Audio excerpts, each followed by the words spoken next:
تخيل معايا كده يا صديقي، تكون شاب وحيد وكحيان، ولكن في يوم وليلة بيتغير كل حاجة، ويشاء القدر انك تملك قوة جبارة، قوة هي الأقوى في هذا العالم. بص بقى يا صديقي، جايب لك النهارده قصه من اجمد ما يكون، حرفيا عظمه بكل ما تعنيه الكلمه من معنى، فعايزك تركز وتصبر معايا في البدايه عشان هتتبسط بالنهايه. لكن في البدايه صلي على النبي عليه افضل الصلاه والسلام، وهيا بنا لنغوص في اعماق الحكايه.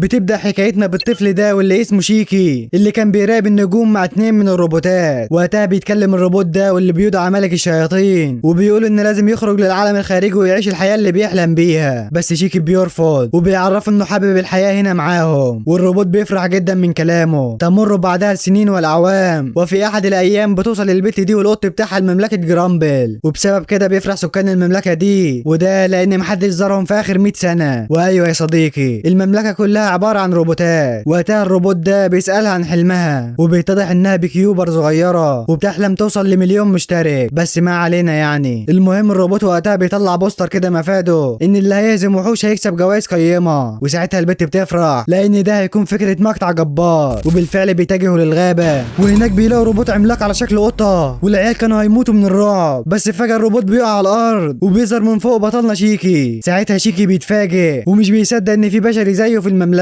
ولكن البت بتتعصب وبتضربه لبعيد، بس الواد بيرجع تاني وبيتفاجئ من القط كمان. هنا شيكي بيحاول يسلم عليها وبيطلب انها تكون صديقة ليه، بس البت بتضربه للمرة التانية وبتسيبه وبتمشي، ولكن صاحبنا بيلاحقها في كل مكان. المهم بعدها بنشوف البت في الحانة دي وبتقول لناديلة ان في شخص مجنون عمال بيلاحقها، وفجأة شيكي بيطلع لها من تاني. ايه يا عم انت بتزهقش ولا ايه؟ المهم الواد بيبدأ يعرف عن الروبوتات اللي في المكان، وخاصة مايكل لانه صديقه الوحيد. وساعتها البت بتعرف ان شيكي عيل كحيان لا ليه في الطور ولا في الطحين، وعشان كده بتعرفه عن اسمها وان اسمها ريبيكا. وكمان القط بيعرفه عن نفسه وان اسمه هابي. هنا شيكي بيفرح وبيطلب انهم يكونوا اصدقائه، بس محدش بيعبره يا عيني يا ابني والله. المهم بعدها بيحتفلوا مع بعض وبيقضوا اوقات سعيده، ولكن بنلاحظ شخص غريب الاطوار بيراقبهم، وبعدها الشخص ده بيمشي وبيروح لواحد اسمه اللورد غاران وبيبلغه بكل حاجه، فبيقول اللورد غاران ان الوقت قد حان. المهم نرجع لبطلنا واصحابه اللي بينام فجاه اثناء ما بياكل، وبيستغرب من كده كل من ريبيكا وهابي، ولكن الروبوت مايكل بيقول لهم ان ده شيكي وانهم متعودوا على شخصيته، وبيقول لهم انتوا اكيد بتسالوا نفسكم ايه اللي بيعملوا بشري وحيد في مملكه كلها روبوتات. وبيبدا يحكي لهم ان ملك الشياطين واللي هو روبوت زيهم لقى شيكي في الماضي وحبه جدا وبدا يعامله كحفيد ليه، ومن ساعتها وشيكي عايش هنا ومش قادرين يتخلوا عنه، وده لان اي حد بيتعاطل فيهم شيكي بيصلحه، ولكنه للاسف ما قدرش يصلح ملك الشياطين لحد دلوقتي. المهم بيعدي اليوم طبيعي، وتاني يوم بيتفاجئ شيكي ان في حد قصله شعره، وعشان كده بيقعد يصيح في كل مكان، بس وقتها بيلاحظ ان ريبيكا وهابي محتجزين من قبل الجنود اللي خلاص هيولعوا فيهم. وساعتها شيكي بيسالهم هم بيعملوا ايه، بس فجاه بيظهر اللورد غران وجنوده، وشيكي بيقول له يطلق سراحهم، ولكن اللورد غران بيرفض وبيقول انه هيخلص عليهم، وبعدها ياخدوا السفينه بتاعتهم ويروحوا للعالم الخارجي، وده عشان يسيطروا على البشر. هنا بيبص شيكي على باقي الروبوتات وبيلاقي انهم عايزين ينتقموا من البشر، وده عشان عاملوهم بازدراء. ساعتها بيقول شيكي انه بشري كمان، ورغم كده فضل معاهم وما سابهمش لحظه، بس بيقول له غران ده عشان مش معاك سفينه تمشي بيها من هنا. وهنا بيعرف شيكي ان كلهم باعوه، وبالفعل ساعتها الروبوتات بيهجموا على شيكي وبيفضلوا يضربوا فيه، بس تفتكر ان كده خلصت خلاص؟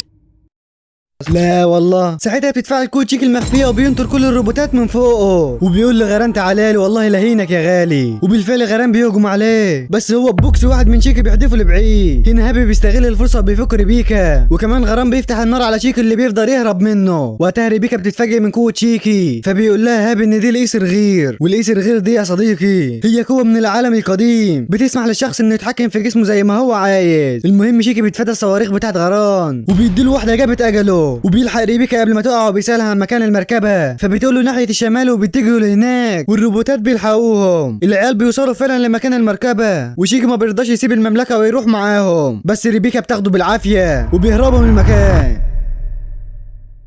وهنا بيتضح ان المركبه بتاعت ريبيكا بتقدر توصل للفضاء. لا وكمان هم مش في نفس الكوكب، دول في كوكب تاني يدعى غاردن. المهم بنرجع لغران وباقي الروبوتات اللي بيتضح ان كل دي كانت لعبه على شيكي، وده عشان يمشي من الكوكب ده لانه غير صالح للمعيشه، وكمان لان عمرهم الافتراضي خلاص انتهى وهيتعطلوا وشيكا هيفضل وحيد. وبنعرف انهم عملوا كل ده بطلب من ملك الشياطين اللي قال لهم ان شيكا هيغير العالم. المهم ساعتها كل الروبوتات بيتعطلوا وما بيفضلش حد موجود، وفي الاثناء دي كان شيكي بيعيط على اصدقائه وانهم اتخلوا عنه بالسهوله دي، ما يعرفش انهم عملوا كل ده لمصلحته. المهم بعدها ريبيكا بتطلب من شيكي يكون الحارس الشخصي ليها، وده عشان ممكن يتعرضوا لخطر اثناء عمل المقاطع، والفكره بتعجب شيكي وبيوافق. المهم بيوصلوا لكوكب غاردن اخيرا، بعدها بيتجهوا لاحد النقابات عشان يسجلوا شيكي كمغامر، وده عشان يتجول في المكان بسهوله. ولكن ساعتها كان الواد في قمه انشكاحه، وده لان البشر حواليه في كل اتجاه. وساعتها بيروح للراجل ده وبيطلب انه يكون صديقه، بس كان عنيف مع الراجل شويه. ساعتها ريبيكا بتشده بعيد وبتقول له بطل تطلب من اي حد يكون صديقك، بس شيكي مش بيكون مركز معاها اصلا وبيسالها عن الروبوت العملاقه دي، فبتقول له ريبيكا ان دي هي الام. وبيفتكر شيكي كلام جده ليه زمان وان في كائن اسطوري يدعى بالام، والكائن ده يقدر يحقق لك اي امنيه تتمناها. وساعتها بيقوم شيكي وبينادي على الام وبيطلب منها ترجع صحابه، وبيفضل يعيط لدرجه ان الناس بتفتكره مجنون. ولكن ريبيكا بتقول له ان ده مجرد مجسم مش اكتر، وان الام الحقيقيه موجوده في مكان ما في الفضاء ولكن محدش يعرفه. المهم بيخرجوا بعدها من النقابه، ولكن اثناء حديثهم بيجي حرامي فجاه وبيخطف هابي وبيهرب، وساعتها بيروح شيكي عشان يلحقه، بس ريبيكا بتتجمد في مكانها وبترجع فلاش باك لما لقيت هابي لاول مره وانه كان وحيد وما اكلش بقاله ايام، فقررت تاخده معاها. المهم في الوقت ده شيكي بيحصله والراجل بيتفاجئ اللي هو جبت السرعه دي كلها منين، لكنه مش بيركز معاه وبيزود سرعه المركبه وبيهرب، بس تفتكر ان شيكي هيسيبك ده عندها. الواد بيحصله فعلا وبيقلبه بالمركبه بتاعته في نص المدينه، وساعتها الحرامي بيخرج السلاح بتاعه وبيخوف المدنيين. وهنا بيظهر زعيم العصابه واتباعه واللي كان اشبه بدبابه بشريه، بيقعدوا كلهم يتنمروا على ريبيكا وانها حساله يعني، وبسبب كده شيكي بيتعصب وهو بيفعل قوته وبينزل ضرب فيهم يمين في شمال مش راحم حد. وهنا زعيم العصابه بيخرج رشاشه وبيضرب في كل مكان، وساعتها هابي بيقدر يهرب وبتلحقه ريبيكا قبل ما يموت، وساعتها بيتحول لسلاحين وبتستخدمهم ريبيكا في التخلص من العصابه. المهم وبعد كل ده شيكي بيسال هابي هو اتحول لسلاح ازاي، فبيعرفه هابي انه كان هيموت في الماضي وعشان كده حولوه الروبوت، ولكن ما اتغيرش فيه اي حاجه. وفي الاثناء دي في احد السفن بيقول الشخص ده للبت ان حفيد ملك الشياطين غدر جرامبل واتجه لكوكب غاردن، وساعتها بتقرر البت انها تغير وجهتهم لكوكب غاردن. وايوه يا صديقي دي كورسانا واسمها إلسي. تاني يوم بقى اثناء ما صحابنا في النقابه بتيجي عليهم البت دي واللي بتكون صاحبه ريبيكا واسمها كلاريسا، والبت دي بقى بتكون هي نفسها موظفه الاستقبال للنقابه. المهم وقتها بتسالها ريبيكا هل ينفع انهم يسجلوا شيكي كمغامر ولا لا، وده لانه ما يعرفش هو منين اصلا، فبتقول لها ايوه عادي تعالي ورايا عشان نسجله. ولكن وهم ماشيين بيبدا باقي المغامرين يتريقوا على شيكي وبينعتوه بالمجنون، لكن ساعتها بتيجي البت دي واللي اسمها لابيليا وبيتضح انها يوتيوبر مشهوره جدا. وهنا البت بتقول لريبيكا انها تبطل تنزل محتوى لانه رديء جدا وبتقعد تشتم فيها، وعشان كده ريبيكا بتقعد تعيط ولسه البت بتكون هتمشي، بس شيكي بيمسكها من ايديها وبيقول لها تتاسف لريبيكا، ولكن ريبيكا بتيجي وبتشد شيكي وبتمشي. واثناء كده كلاريسا بتبعت لهم رخصه المغامره الخاصه بشيكي، وساعتها الواد بيفرح بيها جدا، بس بعدها بنلاحظ ان ريبيكا حزينه، وده عشان اللي البت قالته، بتقول ان عندها حق وده لان فيديوهاتها مش حلوه. بس شيكي كان عنده كلام تاني وبيقول لها احنا هنروح نقابل الام وده هيخلي فيديوهاتك تضرب في السماء. وبالفعل الفكره بتعجب كل من ريبيكا وهابي وبيقرروا انهم ينفذوها.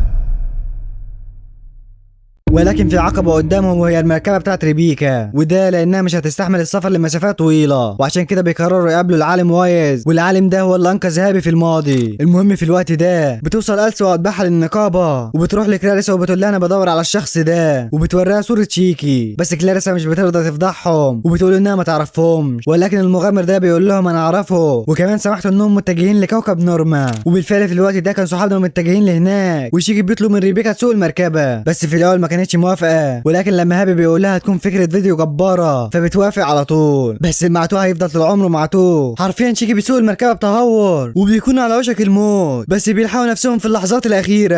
المهم بعدها بينزلوا المكان المدينه، وايوه المدينه مبنيه تحت سطح الارض وده عشان الكوكب ده صعب المعيشه فيه، بس ما علينا. بيوصلوا بعدها لبيت العالم وايز ولكنه مش بيكون موجود هناك، بس فجاه بيدخل عليهم الشخص ده وبيرفع عليهم السلاح وبيقول لهم انتوا مين، فبتقول له ريبيكا احنا بندور على العالم وايز، ولكنه شكله مش موجود. فبيرد الشخص ده وبيقول ان هو العالم وايز نفسه، ولكنه ما يعرفش حد فيهم. فريبيكا وهابي بيتفاجئوا وما بيبقوش فاهمين اي حاجه. هنا الشخص ده بيقول لهم لو مشيتوا دلوقتي فهسيبكم تعيشوا. بس شيكي مش بيعجبه الكلام، ولكن اول ما بيلبس النضاره دي بيشوف شخص رافع سلاحه في الطابق التاني، وبالفعل الشخص ده بيفتح عليهم النيران. بس شيكي ولا بيهمه وبيروح يجيبه من قفاه، والشخص التاني بيستغل الفرصه وبيهرب. ولسه ريبيكا وهابي مش فاهمين اي حاجه. وساعتها الراجل اللي مسكه شيكي بيقول له وصل الرساله دي لوايز، قول له ان سيبر مش بيسامح الخونه ابدا. المهم بعدها اصحابنا بيروحوا ياكلوا، واثناء كده الشبكه بتكون فاصله عندهم. وكمان قناه الاخبار كانت بتتكلم عن نقابه لايت ستار، ودي نفس النقابه اللي اصحابنا مسجلين فيها. وساعتها بنرجع فلاش باك للماضي لما ريبيكا وهابي كانوا لسه اطفال وعايشين مع العالم وايز. هنا بتقول له ريبيكا انه يعيش معاهم في كوكب غاردن، بس وايز بيرفض وبيقول لها المكان ده مزدحم جدا بالنسبه له. فبتقول له خلاص احنا هنعيش معاك هنا، لكنه بيرفض للمره الثانيه وبيقول لها الكوكب ده خلاص بيحتضر، وهو حابب المعيشه هنا لحد ما يموت. لازم ما يعلقوش احلامهم بيه، لا بالعكس يسافروا ويحققوا كل احلامهم. المهم بنرجع للحاضر واصحابنا اللي بيخرجوا للمدينه، وبتلاحظ ريبيكا ان كل حاجه طرازها قديم. فبتتاكد ساعتها انهم رجعوا 50 سنه للماضي، بس ازاي الله اعلم يا صديقي. المهم ساعتها بتيجي العصابه دي للمكان، واللي بيتضح انهم عصابه سيبر. وهنا بيسال الزعيم ريبيكا عن مكان وايز، بس بتقول انهم ما يعرفوش اي حاجه. وفي الوقت ده كان وايز مستخبي ومعاه الشنطه دي. المهم شيكي بيمسك ريبيكا وبيهربوا من المكان بسرعه، بس هوب الزعيم بيطلق عليهم الصواريخ، والمجانين بيدمروا اغلب مباني المدينه. وساعتها الزعيم كان هيضرب ريبيكا، بس هو بوكس واحد من شيكي بيدفنوا مكانه.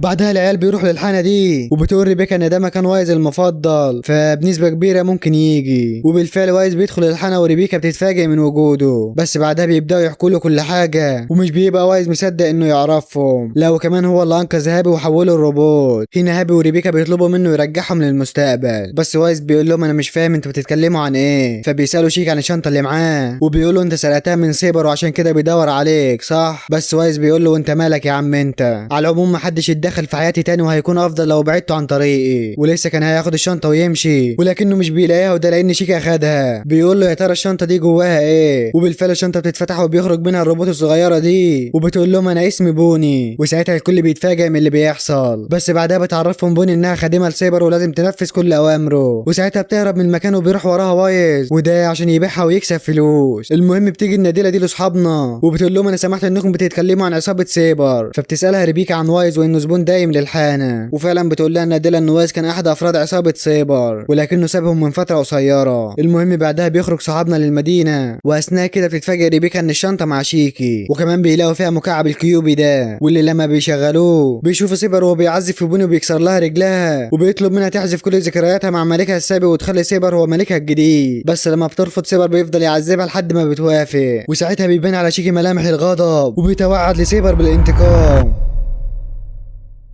وبالفعل بيقرروا هما التلاتة يوقفوا سيبر عن مخططاته الخبيثة. المهم وفي نفس الوقت ده بترجع بوني لسيبر اللي بيفرح من كده، بس واثناء كده وايز كان بيراقبهم وبيسمع سيبر وهو بيأمرهم يبدأوا الخطة، وبيقول اخيرا المدينة هتكون ليهم. وساعتها كانوا ابطالنا منطلقين باقصى سرعتهم عشان ينقذوا الوضع، بس وقتها وايز كان متعصب على اخره، وده عشان سيبر عايز يكسر رجل بوني التانية. وبالفعل وقبل ما سيبر يعمل كده بيضربوا وايز وبيلحق بوني منه، وساعتها بيطب عليهم شيكي واللي معاه. اهو الوحش جالكوا خبوا عيالكم.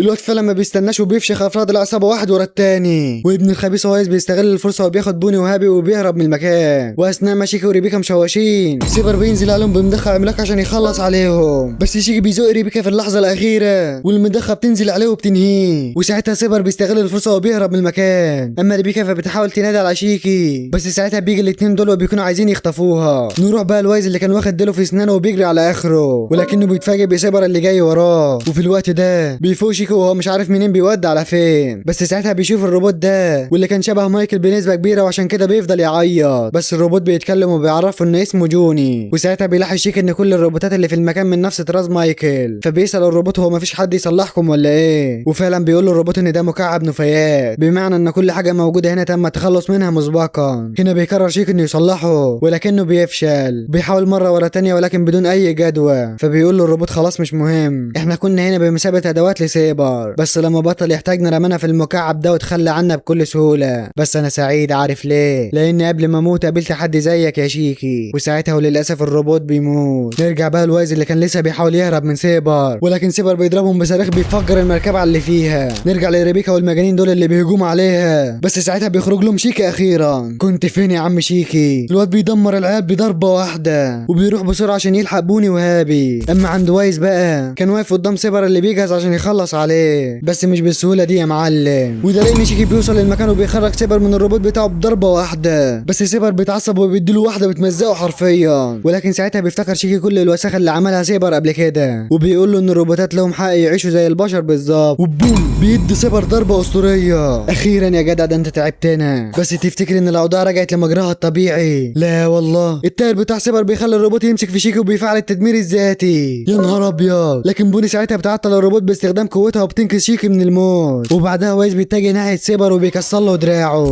بينتقل بينا المشهد بعد كده للقرصانه إلسي اللي كانت في طريقها لمكان شيكي. فيا ترى هي عايزه ايه من بطلنا؟ المهم بعد ما شيكي واللي معاه اتخلصوا من سيبر وعصابته، بنشوفهم قاعدين في المكان ده وبيقرروا هيعملوا ايه بعد كده، وخاصه مشكله انهم رجعوا بالزمن 50 سنه للماضي. وساعتها بيسمعوا صوت الشرطه فبيهربوا بسرعه من المكان. بيتجهوا بعدها لمكان المركبه وبيحاولوا يهربوا بيها لخارج الكوكب، بس ولسوء حظهم الشرطه بتلاحقهم وكمان بيضربوا عليهم نار. والاسوأ انهم لما بيحاولوا يخرجوا الغلاف الجوي للكوكب بيمنعهم. هنا العيال كانوا في حاله هلع من انهم يتقبض عليهم. بس وفجاه بيظهر وايز على المركبه وبيقول لهم انا عندي صفقه لوز اللوز، ايه رايكم لو خرجتكم من هنا وتدوني المركبه دي؟ وبكده هكون انقذتكم من ايد الشرطه وكمان ساعدتكم في الهروب. ها الكلام على ايه؟ لكن ريبيكا كانت رافضه تماما، ولكن شيكي بيتكلم وبيوافق على العرض مكانها. ولما ريبيكا بتتخانق معاه بيقول لها انهم كده كده كانوا بيدوروا على مركبه افضل من دي، وده عشان تساعدهم في رحله البحث عن الام. المهم وقتها سيبر بيقلع المعطف بتاعه وبيجهز نفسه عشان يقود المركبه. وهنا بيتضح ان وايز بيستخدم قوه الاسر غير، لا وكمان بيتحكم في المركبه وبيغيرها 180 درجه. وبالفعل بيبدا يخترق المجال الجوي للكوكب امام عيون الشرطه، والعيال طبعا مذهولين من اللي بيحصل.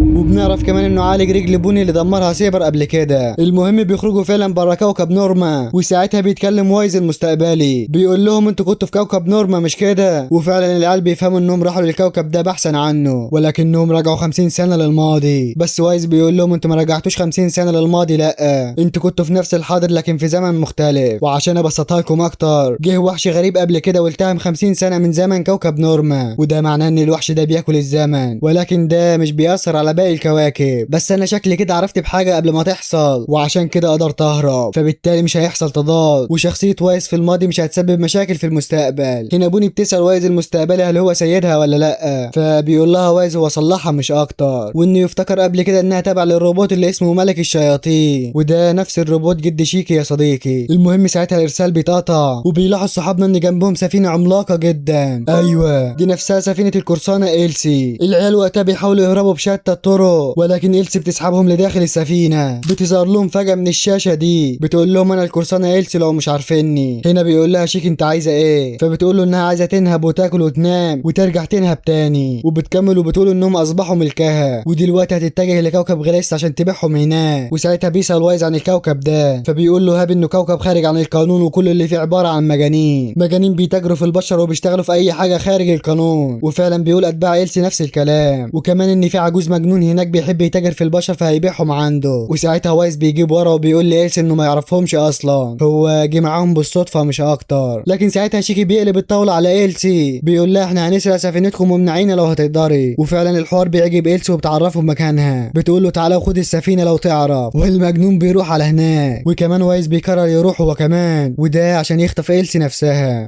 خنزير مفيش كلام. المهم بنروح لشيكي اللي بيلاقي اتباع إلسي في طريقه، ولكنه بيخلص عليهم واحد ورا التاني. وبالفعل بعدها بنشوف شيكي وصل لمكان إلسي اللي بتكون مستنياه. وهنا إلسي بتقول له اهلين يا عم شيكي اللي ورث قوه ملك الشياطين. ولسه شيكي بيقول لها انت عرفت ازاي؟ بس البنت بتهاجمه في لحظتها والواد بيفضل يتفادى الضربات. الواد بيحاول يضربها لكنه هو اللي بيتأذى. طب ازاي؟ ساعتها بنرجع فلاش باك للماضي وبنشوف ملك الشياطين وهو بيدرب شيكي على القتال. بيقول له انت ضعيف جدا، وساعتها شيكي بيتعصب وبيهجم عليه لكنه بيمسكه بقوه الجاذبيه. بيقول له ان القوه مش حاجه بتكتسب، لا القوه القوة بتيجي مع المثابرة في التدريب. نرجع بقى للحاضر، وشيكي اللي بيقدر يضرب إلسي أخيرا. البت بتقعد تضحك وبتقول له أنت مين بالظبط، فبيقول لها أنا اللي هحط عليكي هنا ودلوقتي. وفعلا وقتها بيهجم عليها. بنرجع تاني فلاش باك للماضي لما ملك الشياطين بيموت شيكي وبيفضل يعيط عليه، وكمان باقي الروبوتات كانوا في قمة الحزن. المهم بنرجع للحاضر وبنشوف جيش اسمه اتحاد ما بين النجوم، وهم محاوطين سفينة إلسي من كل اتجاه. وكمان بنشوف واحد اسمه جاستس بيقول مش هتقدر تفلتي منها المرة دي يا إلسي، ولكن ساعتها بيلاحظوا إشارة الإسرغير. لا دي مش نفس إشارة إلسي، ويبدو كده إن في شخص تاني موجود على السفينة. نروح بقى لشيكي وإلسي اللي بتتريق عليه، بتقول له حتة جربوع زيك هيقدر يوصل للأم؟ ده ملك الشياطين اللي هو جدك نفسه حاول يعملها قبل كده لكنه فشل. هنا الواد بيتعصب على آخره وطاقته بتزيد، حرفيا بيمسك دماغ إلسي وبيكسر بيها أرض السفينة. وفي اللحظة دي بيوصل باقي العيال للمكان وبيشوف الواد بعد ما خلص على إلسي، ولكن فجأة جثة إلسي بتتحلل وبيظهر مكانها طفيل غريب. والمفاجأة إن إلسي بتكلمهم من الشاشة دي وبتفضل تضحك على شيكي. وبنعرف وقتها الناس استخدمت حمضها النووي هي واتباعها، وعملوا نسخ منهم على السفينة وهي مش على السفينة أصلا. يا بنت الخبيثة. المهم إلسي بتوفي بوعدها مع شيكي وبتمنحه السفينة، بتقول له إنها كانت ملكه من البداية، وده عشان السفينة دي كانت بتاعت ملك الشياطين واللي استخدمها في رحلته للأم، ولكنه ما قدرش يوصل لها. ولكن أثناء رحلته لقاك أنت يا شيكي، وبعدها قرر ينهي رحلته ويرجع لجرامبل عشان يربيه. هنا شيكي بيتأثر من كلام إلسي اللي بتكمل وبتقول له إنها مدينة بحياتها الجد شيكي، لأن هو أصلا اللي رباها واعتنى بيها، وعشان كده احتفظت بالسفينة دي بطلب منه عشان تديها لشيكي. المهم بنرجع لجيش اتحاد ما بين النجوم اللي بيهجم على إلسي والأسطول بتاعها، وعشان كده إلسي بتأمر شيكي واللي معاه إنهم يهربوا، وده عشان ما يتورطوش معاهم. وبالفعل وايز بيدوس على المقبض ده وهوب بينطلقوا لمكان تاني بعيد، والعيال بيفرحوا جدا بالسفينة الجديدة. المهم بعدها بيظبطوا دنيتهم، وشيكي بيقعد يتباهى بقوته قدامهم وبيقعد على كرسي ملك الشياطين. بس فجأة بتتفعل قوة شيكي وبيظهر صوت كده وبيقول تم نقل ملكية السفينة. وكمان بتظهر لهم خادمة ملك الشياطين واللي هي روبوت هي كمان واسمها سايو، بتقول لشيكي من النهارده هكون الخادمة بتاعتك، وشكل كده اللي فاتكم واللي جاي يكون تاني خالص.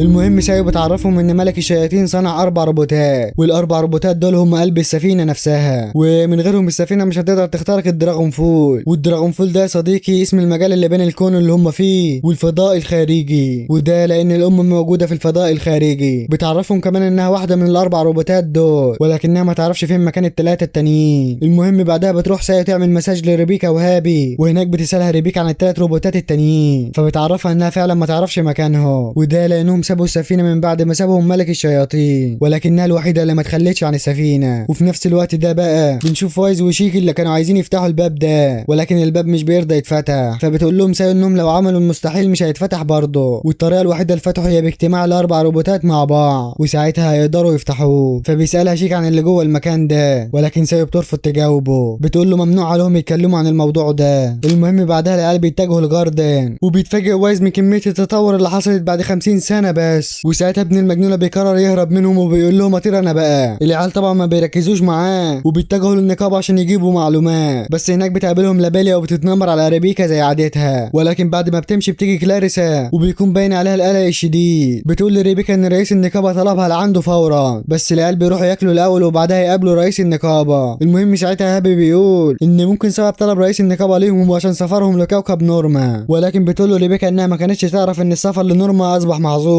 المهم بيتجهوا لمكتب رئيس النقابه، وبيروح شيكي هو وبوني يتجولوا في المدينه شويه بس، وفي الوقت ده بيظهر شخص غريب قدام لابيليا والحراس بتوعها، وفي خلال لحظات بس كان خلص على رجالتها كلهم، بيشدها عشان ياخدها معاه، بس ساعتها بيظهر شيكي في المكان وبيقول له سيبها، ولكن دراع الراجل بيتخلع في ايده. وساعتها شيكي بيسال بوني عن الشخص ده، فبتقول له انه سايبورج متحول 60% من جسمه روبوت والباقي بشري. ساعتها بينتقل بينا المشهد لكوكب جلاس، وبنشوف الراجل ده اللي بيخطف البنات وبيبيعهم، وخاصه البنات اللي بيعملوا فيديوهات على بيكيو واللي هو زي ريبيكا ولابيليا كده. نرجع بقى لشيكي اللي بيفعل كوتو وبيهجم على الشخص ده وبيضربه، ولسه الراجل بيقول هو اختفى فين، الا وشيكي بيظهر من فوق وبوم بيديله ضربه فتاكه، بس الراجل بيستعيد توازنه من تاني وبيهجم على شيكي بدراعه وبيسيبه، والعيال بيقعدوا يتقاتلوا وشيكي مش عارف يوجه له اي ضربه، وده بسبب الدراع الآلية اللي معاه. وساعتها الراجل بيهجم على المدنيين وشيكي بينقذهم واحد ورا التاني، لكن في اللحظه دي حد بيكلم الشخص ده وبيقول له ارجع بسرعه، وفعلا بيسيب المكان وبيمشي. بس قبل ما بيمشي بيقول لشيكي لو عايز تكمل القتال ده فدور عليا في كوكب غلاس ويلا سلام. المهم بعد ما بيمشي بتيجي لابيليا وبتشكر شيكي لانه انقذها وبتكون صورت القتال وهتنزله على قناتها. وشيكي بيقول في نفسه مالها بنت المجنونه دي. المهم بعدها بيروح شيكي للنقابه وده عشان ريبيكا اتاخرت، ولكن اثناء انتظاره بيجي هابي فجاه واللي كان في حالها يرثى لها. فشيكي بيساله على اللي حصل فبيقول له هابي انهم اثناء ما كانوا عند رئيس النقابه ظهر شخص غريب فجاه وخطف ريبيكا والرئيس. وساعتها بتظهر المذيعه دي وبتقول ان تم الابلاغ عن عده عمليات اختطاف للبنات واللي هم اللي بينزلوا فيديوهات على بيكيو. وهنا بيفتكر شيكي كلام الراجل ليه لما قال له دور عليا في كوكب غلاس. وساعتها بيتعصب شيكي على الاخر وبيقول لهم وجهتنا اللي جايه هتكون كوكب غلاس وبيمشي فعلا لهناك. بس بنلاحظ وقتها البت دي واللي كانت بتبص عليهم بنظرات غريبه. وفي نفس الوقت ده بنشوف ريبيكا اللي كانت مخطوفه على المركبه دي واللي متجهه لكوكب غلاس. وساعتها بيدخل عليهم الثلاث اشخاص دول واللي كان منهم الروبوت اللي واجهوا شيكي قبل كده. هنا ريبيكا بتلاحظ باقي البنات اللي معاها وبتسال الاشخاص هم عايزين منهم ايه. فبيقول لها واحد منهم احنا خاطفينكم بطلب من السيد بتاعنا وتقريبا كده كلكم هتتباعوا. وبيفضل يضحك وساعتها واحده من البنات بتفضل تعيط بصوت عالي وعشان كده الراجل بيتعصب وبيكون هيضربها بس ريبيكا بتقف في وشه. وساعتها الراجل بيتعصب اكتر وبيكهرب ريبيكا باستخدام الحبل ده. ولكن بيجي الواد ده واللي اسمه كريس وبينقذ ريبيكا منه. بيقول له ما تاذيش البضايع عشان الزعيم ما يغضبش. وفعلا الراجل بيسيبها وبعدها بيمشوا والبنات بيستغلوا الفرصه وبيتعرفوا على بعض. نرجع بقى لشيكي اللي كان على متن السفينه ومتجه لغلاس. وساعتها بيسال ساي هم قدامهم قد ايه. فبتقول له ان طاقه السفينه قربت تخلص ومش عارفه تحدد هم قدامهم قد ايه بالظبط. المهم وقتها بوني بتسال ساي عن حاله هابي وانها تعرف تعالجه ولا لا. فبتقول لها ساي ان حاله هابي مستقره ولكن مش هتعرف تعالجه. وبتبدا تفهمها ان ملك الشياطين لما صنع الاربع روبوتات عمل كل واحد منهم لمهمه معينه ومهمه سايو هي الدفاع عن السفينه اما مهمه تصليح واعاده الحياه للسفينه كانت مهمه الاخ. هنا شيكي بيتعصب وبيقول لها حاولي تسرعي شويه عشان نلحق ريبيكا. بس ساعتها بيدخل عليهم وايز والبت اللي شفناها قبل كده وبيقول لي شيكي على مهلك يا معلم ريبيكا مش هتموت يعني. وايز ده بالذات تلاجه لوحده. المهم بيسالوا شيكي عن البت اللي معاه فبيبدا يحكي له ان بعد ما شيكي خرج من النقابه وايز قابل البت دي بالصدفه واللي سالته عن الادن الزيرو. وبالمناسبه ده اسم السفينه يا صديقي. وبس يا سيدي البت لحت عليا وجبتها معايا وشيكا اتجلط من غبائه. ساعتها البت واللي اسمها هومورا بتفعل قوتها فجاه ومن الواضح انها بتستخدم الاسرغير والعيال طبعا بيتفاجئوا من اللي حصل بس شكل سايو كده تعرف عنها حاجه. المهم بنروح لريبيكا والبنات اللي معاها اللي وصلوا لغاليستا اخيرا واللي اول ما بينزلوا من المركبه بيشوفوا البت دي بتقع ميته قدامهم. والشخص ده واللي بالمناسبه اسمه غانوف بيخوف ريبيكا والبنات وبيقول لهم انتوا اكيد مش عايزين يحصل لكم نفس مصير البت دي مش كده ولا ايه. المهم بعدها بيحسبوا البنات اللي في المكان واللي كان الخوف والحزن مسيطر عليهم. وساعتها بيظهر لهم الضفدع ده وبيقول لهم ده انا هعمل وهعمل فيكم. بس في نفس الوقت ده كان شيكو وباقي الفريق وصلوا لكوكب غلايستا هم كمان. وقتها بتعرفهم بوني ان العصابه اللي خطفت البنات اسمهم عصابه رو واغلبهم اصلا مش بشر. بس وايز بيقول لهم ما قدامناش حل تاني خلاص فات الاوان على التراجع. وبالفعل بنشوفهم وقتها نزلوا من السفينه وبيبداوا البحث عن ريبيكا وباقي البنات. بس واثناء ما هم ماشيين بيشوفوا الشجره دي وبيكونوا مذهولين من حجمها. فبتقول لهم هومرا ان الشجره دي في الماضي كانت هدف للسياح من كل مكان بس بسبب طمع وجشع السكان الكوكب اتحول 180 درجه واصبح كله مجرمين. المهم بيكملوا طريقهم وبيشوفوا السكان اللي بقى في حاله يرثى لها بس محدش بيحط في دماغه وبيوصلوا بعدها للقصر ده واللي كان مكتوب عليه روح وده نفس اسم العصابه. العيال بيدخلوا فعلا وبتظهر لهم الروبوت دي واللي بيتضح انها الاخت احد الروبوتات الاربعه الملك الشياطين وكمان هي نفسها زعيمه عصابه روح. ان العيال بيستغربوا لانهم ما توقعوش ابدا ان احد روبوتات ملك الشياطين يكون هنا. وكمان بنلاحظ ان بوني بتصور كل اللي بيحصل لسايو اللي كانت هي كمان في نفس صدمتهم. ساعتها شيكي بيقول لها ترجع ريبيكا ليهم بعد ما خطفوها فبتقول لهم ما عنديش مانع بس ده لو دفعتوا ضعف المبلغ المعروض عليها. ولكن شيكي مش بيهم الكلام ده وبيقول لها ترجعيها بالقوه. فبتقول للبت ان محدش هددها من سنين وبتستهزأ بشيكي واللي معاه. وهوب بيظهر الحراس بتوعها فجاه وبيحاوطوا العيال من كل اتجاه وبتأمر الحراس يخلصوا عليهم وبتمشي من المكان. وساعتها شيكي بيجوا مع الحراس وبيبدا يخلص عليهم واحد ورا التاني لكنهم فجاه بيضربوا عليه نار بس ده ولا بياكل مع شيكي. وعشان كده احد الحراس بيطلع المدفع ده وبوم بيضرب عليه وبيكون الصاروخ خلاص هيسيبه بس بتيجي هومرا وبتلحقه في اللحظات الاخيره. حرفيا البت قسمت الصاروخ بضربه واحده والعيال بيبلموا من الصدمه. وقتها هومرا بتقول لشيكي يلحق الاخت وهي هتهتم بالوضع هنا بس الحارس ده بيقول لها انت فاكره انك هتقدر علينا لوحدك وبوم البت بتهجم عليهم وعينك ما تشوف الا النور. حرفيا البت خلصت على اغلبهم بسهوله. بتقول لشيكي يلا بسرعه ما فيش وقت وبالفعل الواد بيمشي والبت بتوقف لهم بطولها بتقول لهم انا هومرا كوغيستا تعالى لي ياض منك ليه.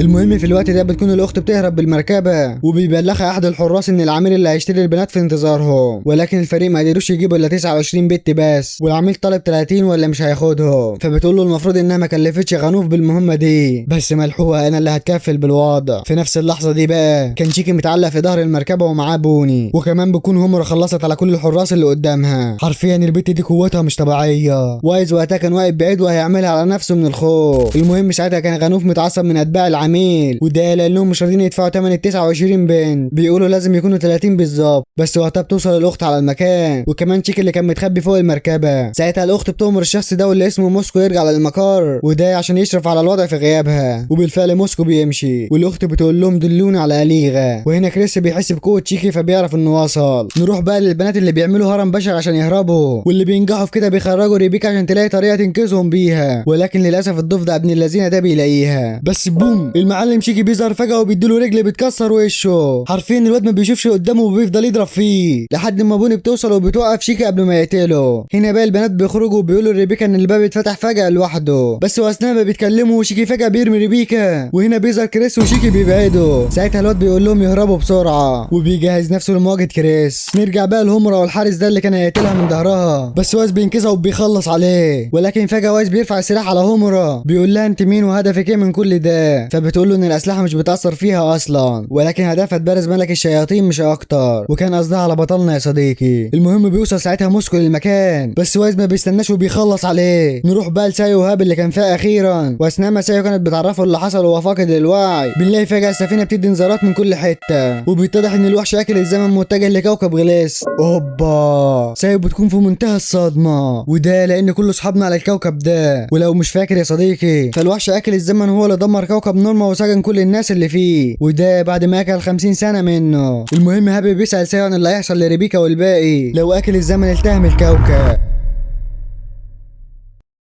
وساعتها بتعرف سايو ان اكل الزمن هيوصل لغليست في خلال 60 دقيقة بس، وعشان كده بتقرر تهبط بالسفينة على الكوكب وتلحق العيال. نرجع بقى لشيكي اللي بيقاتل هو وكريس وبيكسروا المكان على بعض. ساعتها شيكي بيمسك كريس من دماغه وبيهبده في الارض، بس الواد بيقوم ولا كأن حاجة حصلت له، وده لان كريس روبوت زي ما انتوا عارفين. المهم وقتها بتدخل عليهم الاخت وغنوف وبتسألهم هم بيعملوا ايه هنا، بس بتقول لهم ما علينا، وبتأمر غنوف وكريس يلاقوا الضفدع أليغا ويخلصوا عليه وبعدها ياخدوا كل ممتلكاته. هنا شيكي بيسألها وبيقول لها انت واحدة من الروبوتات الاربعه الملك الشياطين ولا لا؟ فبتقول له ايا يكن انت هتموت دلوقتي، بس شيكي ولا بيهمه وبيقول لها انا هواجهكم انتوا الثلاثه. نروح بقى لريبيكا وباقي البنات اللي بيلاحظوا اختفاء واحده منهم، وعشان كده بتقول لهم ريبيكا يكملوا طريقهم وهي هترجع تدور عليها، وبتسيب بوني معاهم عشان تساعدهم. في نفس الاثناء دي بقى كان وايز لسه رافع السلاح على هومورا وبيقول لها اتكلمي احسن لك، ايه هدفك من كل ده؟ ولسه البنت كانت هتشرحه الا انهم فجاه بيسمعوا صوت عالي، وكمان هومورا بتحس بقوه يصير غير قريبه منهم وقويه جدا. وبالفعل بعدها بينزلوا للمكان ده، وهناك بيلاقوا الروبوتة دي. بتقول هومورا ان دي افري واحدة من الروبوتات الاربعة الملك الشياطين، وبيلاحظوا كمان انها مسجونة هنا، وعشان كده البنت بتطلب من وايز يحررها باليسير بتاعه. نرجع بقى لشيكي والمجنون غنوف اللي مغربل المكان بالنار على شيكي، وساعتها الواد بيتخبى منه في المكان ده وبيعمل كرة طاقة، وبوم بيضرب بقى غنوف اللي بتدمره حرفيا. وحتى كريسي بيتفاجئ ان غنوف اتهزم بالسهولة دي، بس شيكي مش بيديهم فرصة وبيهجم عليهم، والاخت بتمسك كريسي وبتعمله درع حماية ليها.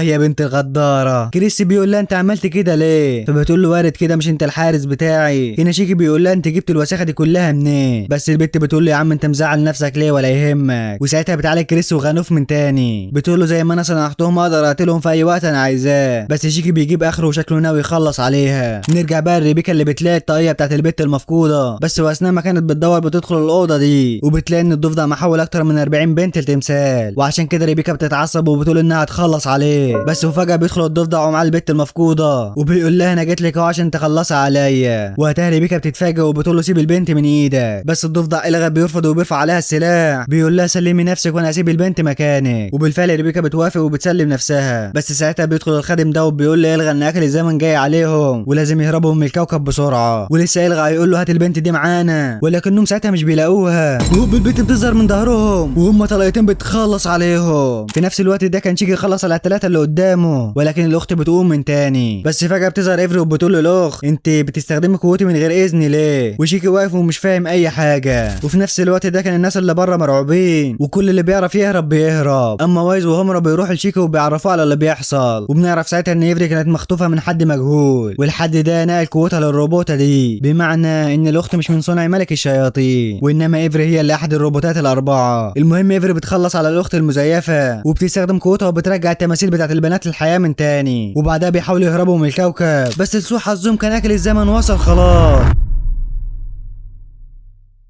ساعتها بنشوف بوني وريبيكا مستنيين شيكي في المكان ده، ولكن فجأة المكان بيتدمر وبتاع ريبيكا جواه بس تفتكر انها هتموت. لا والله شيكي بيجوا بالحق في اللحظة الأخيرة وكمان باقي الفريق بيحضر هما كمان. بس بيكون في مشكلة وهي ان السفينة مش قادرة تهبط بسبب الشجرة وعشان كده بيبدأ العيال يدمروها بس وللأسف الهبوط بيكون مستحيل. فساعتها شيكي بيمسكهم وبيطير بيهم ناحية السفينة. ما كمل أول يا جدع. المهم ساوي بتخرجهم بره الكوكب في آخر لحظة واكل الزمن طبعا ما بيسميش، حرفيا بيبلع 1200 سنة من كوكب غليس. والعيال بيتفرجوا على الكوكب اللي ازدهر من جديد بعد ما كان عبارة عن مكان بنفايات. هنا بتيجي سايو للمكان وبترحب بعودة افري ليهم وبتقول لهم على حسب البيانات فاكل الزمن التهم من غليس 1200 سنة كاملين وده معناه ان مفيش اي بشري باقي على الكوكب ده. وهنا ريبيكا بتشكرهم كلهم عشان انقذوها وبتفضل تعيط ولما شيكي بيشوفها بيعيط هو كمان. وساعتها بتقول سايو لافري ان شيكي هو نفس الطفل اللي لقى ملك الشياطين في الماضي. فبتقول لها افري ايوه انا اول ما شفت عرفته على طول. المهم بعدها بيقعدوا مع بعض وبتقول لهم سايو لما نلاقي فالكير والناسكة وقتها ترجع قوة السفينة الأصلية بالكامل. وبتكمل ريبيكا إن ساعتها هيقدروا يعيدوا الدراجون فول وده يا صديقي المجال اللي ما بين الكوكب بتاعهم والفضاء الخارجي. هنا وايز بيسأل سايو هي تعرف مكان الاتنين التانيين ولا لأ؟ فبتقول له لأ بس في حد هنا ممكن يدلنا. أيوة يا هومرا السيف اللي معاكوا دوت هو سيف فالكيري. وبالفعل هومرا بتحكي لهم وبتقول لهم إن فالكيري هي المعلمة بتاعتها ولكنها اختفت فجأة وما تبقالهاش غير السيف ده. ومن ساعتها هومرا بتدور عليها. هنا البنت بتطلب من شيك إنه يواجهها بس الواد بيرفض وبيقول لها لأ لما نلاقي فالكيري ساعتها هواجهك. ورسميا كده يا صديقي هومرا بقت واحده من الفريق. نروح بقى للجيش اللي بيعرف عن اللي حصل لكوكب غلاس. بيقول لهم القائد مش دي المشكله ان احد اقوى الاشرار بقى طليق في الكون وهو نفسه اللي حول غلاس الخليه من الشر وكان قصده على الشخص ده يا صديقي واللي اسمه داركين الخيميائي الخبيث احد افراد عصابه اوسيون. الله يخرب بيت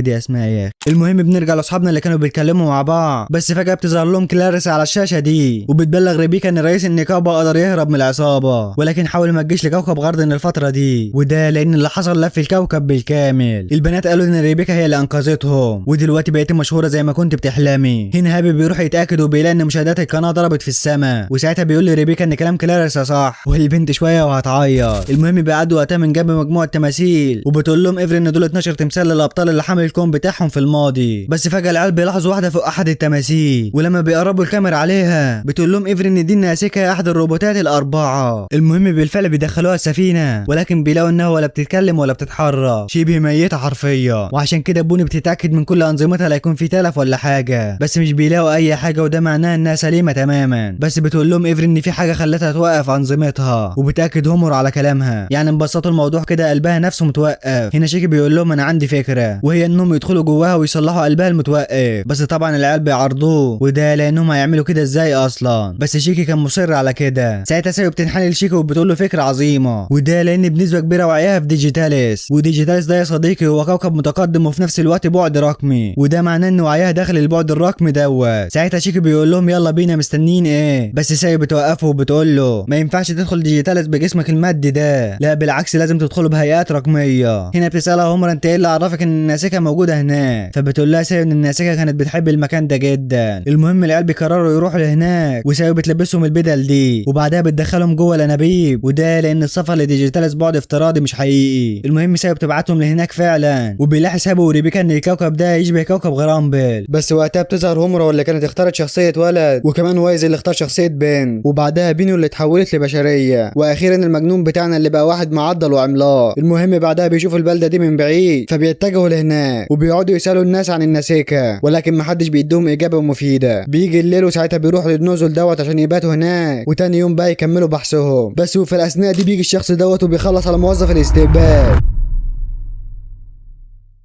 نروح بقى لساي وإيفري اللي بيلاحظوا ان في حد بيحاول اختراقهم ومش بيكونوا عارفين مين ده، بس ما علينا. تاني يوم بيكمل صحابنا البحث عن الناسيكا، واثناء الطريق بيقابلوا الوحش ده وبيكون شيكا عايز يضربه، بس الوحش بيتكلم وبيقول انت عايز تضربني ليه؟ وهنا العيال بيتصدموا، بس بعدها الوحش بيعرف انهم متجهين للبلده اللي في الشمال، فبيقول لهم نصيحه مني محدش يروح، وده لان جيميلوف ظهر وده سفاح بيخلص على اي حد بيقابله ايا كان هو مين، والبلده هناك بقت مهجوره حرفيا، وده لان كل الناس اللي فيها ماتوا. ساعتها العيال بيسالوه عن الناسيكا وبيعرفهم انه كان بيشوفها من وقت للتاني، فساعتها بيقرروا يكملوا طريقهم للبلده رغم تحذير الوحش ليهم. بيوصلوا فعلا لهناك وبيلاقوا السفاح مخلص عليهم كلهم، بيقول لهم يا اهلا يا اهلا بالحبايب. وساعتها شيكي بيلاحظ الراجل ده على قيد الحياه، ولكن بعد ما بيوصل لهناك بيكون فات الاوان. هنا بيعرفهم السفاح انه شغال مع داركين، بس دخل اللعبه دي عشان يسلي نفسه مش اكتر، والعيال بيستغربوا مين داركين ده اصلا، فبتقول لهم هم ان داركين احد الاعضاء السته لعصابه اوسيون، والعصابه دي معروف عنها قوتها الكبيره وانهم قادرين على تدمير كواكب. بس بنلاحظ وقتها الغضب الشديد على شيكي، وبيقول للسفاح ما يهمنيش انت مين ولا شغال مع مين، كل اللي عايزك تعرفه انك هتموت لا محاله. المهم في نفس الوقت ده بنشوف الناسيكا على التل دوت، وكان باين عليها الحزن الشديد، بتقول ان ملك الشياطين كذب عليها. نرجع بقى للفريق بتاعنا والسفاح اللي بيستخدم قوته وبيعمل وحش سحري، وهوب الوحش بيهجم على شيكي ولكنه بيفلت منه. هنا بيقول السفاح ان الوحش ده يقدر ياكل اي حاجه ايا كانت هي ايه، وساعتها بيخلي الوحش يهجم على صحابنا، وعشان كده شيكي بيمسك البرج وبيحدف على ابن الهرمه ده، لكن السفاح بيخرج سليم من غير خربوش حتى. وساعتها بيفضل يضحك وبيقول لي شيكي كان نفسي اخلص عليك دلوقتي، بس للاسف هاجل موتك وده لان داركين عايزني. وبالفعل بيمشي، وبعد ما بيمشي بتظهر المجموعه دي وبيشكروا شيكي واللي كانوا الناجين الوحيدين من المجزره اللي حصلت. بيسالهم بعدها شيكي عن مكان الناسيكا، فبيوصفوا له مكان التل الغربي، وبالفعل العيال بيتجهوا لهناك وبيلاقوا الناسيكا فعلا، لكنها بترفض تمشي معاهم وبتقول انها حابه المعيشه هنا. نروح بعدها الهمره اللي كانت في الزقاق ده، وبيسالها الشخص ده عن المهمه السريه، وكان بيناديها بالرئيسه، فبتقول له ما تقلقش كله تحت السيطره، وشكل كده في خيوط بتنحك في الخفاء على المغفل صاحبنا. نروح بقى للفريق اللي بيرجعوا للنزل من تاني، وبيفكروا هيقنعوا الناسيكا ترجع معاهم ازاي، بس واثناء كده بيرن جرس فجاه في المدينه، ولما بيخرجوا عشان يشوفوا السبب بيلاقوا جيش تعداده بالالاف بيهاجموا المدينه. العيال حرفيا بينملوا من الصدمه، وساعتها بيجي الوحش ده وبيقول لهم احنا هنحتل المدينه دي، وده بطلب من جيميلوف، وجيميلوف ده يا صديقي هو اسم السفاح. المهم الوحوش بتبدا تهجم على المدينه بالفعل، ولكن شيكي بيقف لهم بالمرصاد وبيبدا يخلص عليهم واحد ورا التاني، بس ساعتها مجموعه من الوحوش بتتجه ناحيه الناسيكا، وعشان كده بيقرر شيكي يروح يحميها وبيسيب حمايه المدينه لباقي الفريق. وبالفعل شيكي بيوصل للناسيكا وبينقذها من الوحوش في اللحظات الاخيره. نروح بقى الهمره اللي بتكلم الشخص ده وبتساله عن مكان جيميلوف، فبيعرفها انه موجود في الغابه الغربيه، وفعلا البنت بتروح لهناك وبتلاقي جيميلوف قاعد ياكل زي الخروف، وساعتها بيقول لها غباء منك تيجي تقتليني لوحدك، ولكن همره بتفاجئه وبتقول له انا عايز انضم لصفوف داركين ومستعد اعمل اي حاجه عشان توافق. بنرجع ساعتها لباقي الفريق اللي كانوا لسه بيدافعوا عن القريه، ولكن وايز وبونو مش عارفين يستخدموا قوتهم لانها ممنوعه في اللعبه، وهنا الوحوش كانت هتخلص على البت دي، ولكن فجاه بيحضر الوحش اللي شفناه قبل كده وبينقذها، وهنسمي الوحش ده ويل. المهم ويل بيقول لهم انا حامي المدينه دي وهدافع عنها لاخر نفس، وبيبدا يستفز في زعيم الوحوش عشان يهاجمه، بس وهوبا بيحضر عمو شيكو وبيديله رجل بتدفنه مكانه. بعدها بيدي الناسيكا للفريق وبيكمل قتال في باقي الوحوش، بس بعدها بيوصل السفاح بنفسه للمكان وبيؤمر الوحوش تضرب الناس بالسهام، وشيكو وقتها كان محاصر ومش هيقدر يحميهم، بس وهوبا واللي بيقف قدامهم وبياخد كل السهام مكان الناس، وحينها يقع مخصبا بدمائه. ساعتها بقى همرة بتوصل على المكان وبتمسك السهم ده وبتوجهه على البت الصغيره، وبوم بتطلق عليها، ولكن شيكي بيلحقها والسهم بيجي في كتفه، وساعتها الكل بينصدم من اللي عملته وبيعرفوا انها خانتهم وانضمت للسفاح.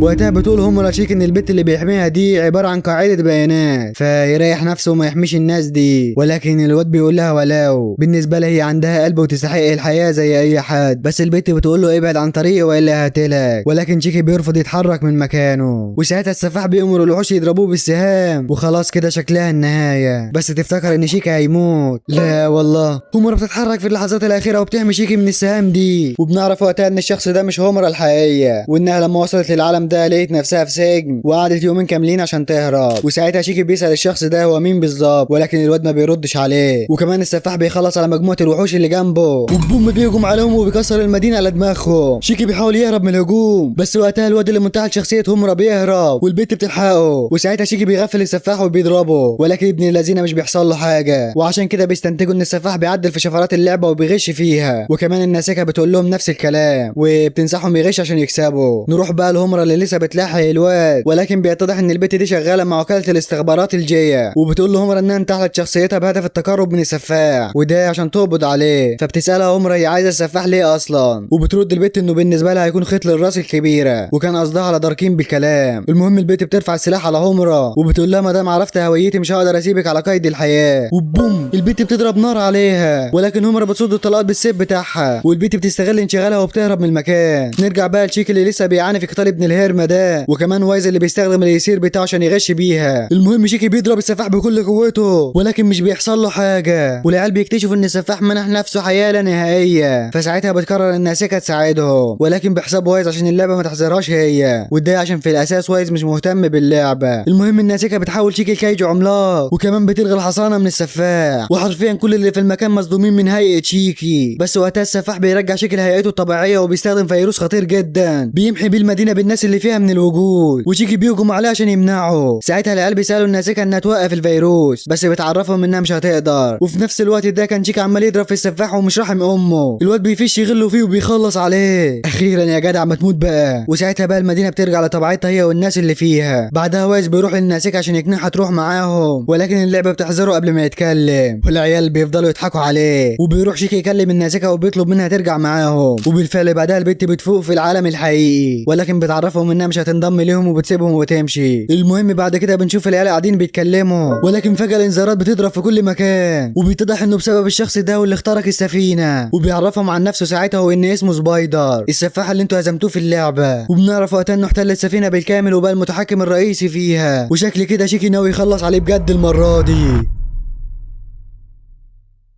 سبايدر وقتها بيفجر السفينه من الداخل. يا ابن المجنونه، بتقول لهم ساي انه الشخص الوحيد اللي هيقدر يخرجهم من الكارثه دي هي الناسكه. بتكلمها فعلا وبتشرح لها الوضع، بس الناسكه بترفض تساعدهم وبتقول لهم يخلوا المكان، وسايبر عمال يفجر في السفينه. ساعتها بيقرر شيكي والباقي يتجهوا لمكان الناسكه عشان يقنعوها، وكمان سايب تومر وايز ويفري يصلحوا السفينه على قد ما يقدروا. بنرجع وقتها فلاش باك للماضي، وتحديدا كوكب نيوتن قبل 15 سنه، واللي كان احد الدكاتره بيشرح المشروع بتاعهم للناسكه، واللي بيكون اسمه مولر. بيقول لها هدف المسرع اليسيري دوت هو مساعده الروبوتات، وبيعرف على كوكب مجاور ليهم واسمه هوك، والكوكب ده مليء بالروبوتات اللي تم التخلص منهم من قبل البشر. ولو ما تعرفش يا صديقي فالإيسير غير هو مصدر الطاقه للروبوتات دي، وهم يعني عايزين يرجعوا الحياه من تاني للكوكب ده. بتقول له الناسكه هو عايز يساعد الروبوتات دي ليه، فبيقول لها بغض النظر عن المشاكل اللي بين البشر والروبوتات، في الاخر البشر بيحتاجوا الروبوتات والروبوتات بيحتاجوا البشر. ولما الناسكه بتسمع الكلام ده بتقرر تساعده فعلا. نرجع بقى للحاضر والسفينه اللي على مشارف الانهيار. بيقول لهم سبايدر انتوا بتعملوا ايه بس خلاص كلها دقايق والسفينه هتتدمر. وبنلاحظ وقتها ان وايز في قمه الغضب. المهم عند الناسكه المكان بيتدمر، ولكن البت مش بتزحزح من مكانها وبتكون قافله باب الاوضه، وشيكي والعيال مش عارفين يدخلوا لها، بس همر بتجيب اخرها وبتقرر تدمر الباب. نرجع تاني فلاش باك لماضي الناسكه لما كانت بتساعد العلماء في السلاح بتاعهم. بيقول لها العالم ده انت مش ملاحظه انك بتضغط على نفسك جامد، بس الناسكه بتقول له لا عادي كده كده مش بتعب. ولكن بيجي بقى العلماء كلهم وبيقولوا للناسكه حتى ولو لازم برضه تستريحي شويه ولا احنا مش اصدقائك برضه. وبالفعل الناسكه بتفرح من كلامهم وبتقرر تريح شويه. وبعدها بنشوفها مع الروبوت ده اللي بيعرفها ان كل الروبوتات اللي هنا هيرجعوا لكوكب هوك، وده بعد ما يخلصوا شغلهم هنا هيكملوا هناك. وفعلا بعد 18 يوم من الوقت ده بيبدا مولر رباعي العمله في تشغيل المسرع اخيرا، بس واثناء كده المكان بيدي انذار، والروبوتات بتكلمهم وبيطلبوا منهم يوقفوا، وده لان المسرح قوي جدا وبكده الكوكب هيتدمر. بس العلماء ولاد الهرم مش بيوقفوا، وبوم كوكب هوك بيتدمر امام اعين الناسكه. البت حرفيا مش مصدقه دناءة البشر. وقتها كل اللي موجودين بيرفعوا عليها السلاح عشان يخلصوا عليها هي كمان. مولر بيقول لها انتم مجرد اغبياء فعلا، مجموعه خرده ما لكمش اي 30 لازمه، وبيأمر الباقي يخلصوا عليها. بس العالم ده بيقول لهم لا كده كده العمليه نجحت ومش بتبقي غيرها، فاحنا هنستخدمها كفقر تجارب. وبالفعل الفكره بتعجب مولر وباقي العلماء.